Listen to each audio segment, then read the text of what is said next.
নমস্কার, দেখছেন Kolkata TV digital. আপনাদের সঙ্গে রয়েছে আমি ঋষিকেশ ব্যানার্জি। রাত পোহালেই বিহারে ভোট গণনা। আমরা জানি যে বিহারে এবার নির্বাচন হয়েছিল 6ই নভেম্বর এবং 11ই নভেম্বর। দু দফাতে 243 আসনের বিহার বিধানসভার জন্য ভোট গ্রহণ হয়েছে। 14ই নভেম্বর অর্থাৎ আগামীকাল ভোটের ফলাফল জানা যাবে, আর জানা যাবে কে বসবে বিহারে কুর্সিতে। নতুন কোনো মুখ্যমন্ত্রী কি পাবে বিহার, সেটা জানতে আরও কিছুটা সময় অপেক্ষা করতে হবে। তবে প্রায় সমস্ত এক্সিট পোলই কিন্তু এগিয়ে রেখেছিল নীতিশ কুমার এবং বিজেপির জোটকে, অর্থাৎ বিহারে আবারও নীতিশ ঝড় বা বিজেপি ঝড় এমনটাই বলা হচ্ছিল সমস্ত এক্সিট পোলগুলোতে, অর্থাৎ এনডিএ সরকারি হতে চলেছে বলে এক্সিট পোলগুলোর ইঙ্গিত ছিল।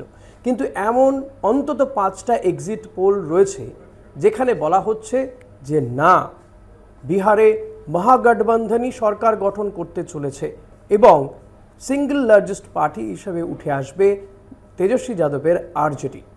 এমন 5টা এক্সিট পোল তারা কিন্তু বলছে যে বিজেপি এবং নীতিশ কুমারের হার হবে বা ভরাডুবি হবে, যেটা অন্য যে এক্সিট পোলগুলো যেগুলো বলা হচ্ছে না।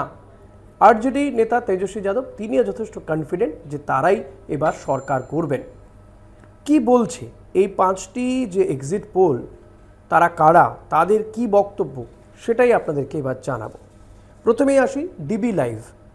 তারা বলছেন মহাগঠবন্ধন পেতে পারে 130 থেকে 144টি আসন, এনডিএ পেতে পারে 95 থেকে 109টি আসন এবং আদার্স পেতে পারে 0 থেকে 8টা আসন। জার্নো মিরর তারা বলছে মহাগঠবন্ধন এগিয়ে। এখানে কিন্তু বলা হচ্ছে 130 থেকে 140টি আসন পেতে পারে মহাগঠবন্ধন এবং এনডিএ পেতে পারে 100 থেকে 110টি। আসাদুদ্দিন ওয়াইসির এআইএমআইএম পেতে পারে 3 থেকে 4টি এবং আদার্স পেতে পারে 0 থেকে 3টি। নিউজ পিঞ্চ এরাও এক্সিট পোল করেছে। তাদের বক্তব্য এখানে কিন্তু মহাগঠবন্ধন এবং এনডিএর মধ্যে একেবারে কাটায় কাটায় টক্কর হবে।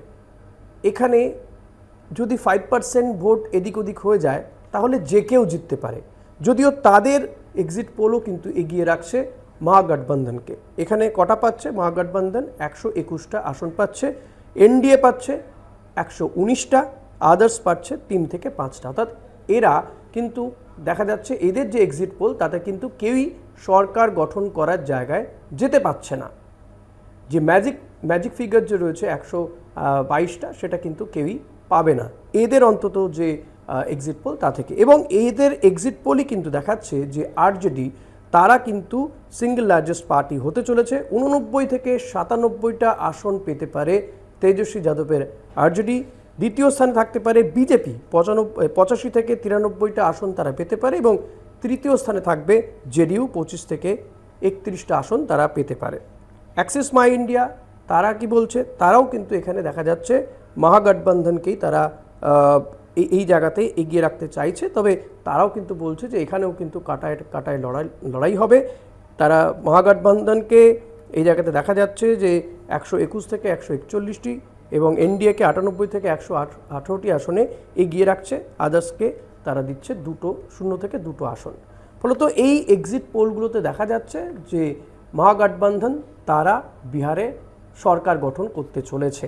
অর্থাৎ এই 5টা এক্সিট পোলও কিন্তু কোনোভাবে এড়িয়ে যাওয়া যায় না। যদিও এক্সিট পোল এক্স্যাক্ট পোল নয়, সবসময় যে এই সমীক্ষা মিলবে সেটা নয়। অনেক সময় বহু ক্ষেত্রে দেখা গেছে মিলেছে, আবার বহু ক্ষেত্রে দেখা গেছে মেলেইনি, কিছুই ফলাফল মেলেনি। এক্সিট পোলের সঙ্গে আসল ফলের ফারাক রয়েছে। কিন্তু এই যে মিলল কি মিলল না সেটা কিন্তু জানা যাবে আর কয়েক ঘন্টা পর থেকে, যখন থেকে ব্যালট বক্স বা ইভিএম খোলা শুরু হবে, ব্যালট পেপার কাউন্টিং শুরু হবে 14 তারিখে সকাল 8টা থেকে। 8:30 নাগাদ থেকে কিন্তু ইভিএমে ফলাফল খোলা শুরু হয়ে যাবে।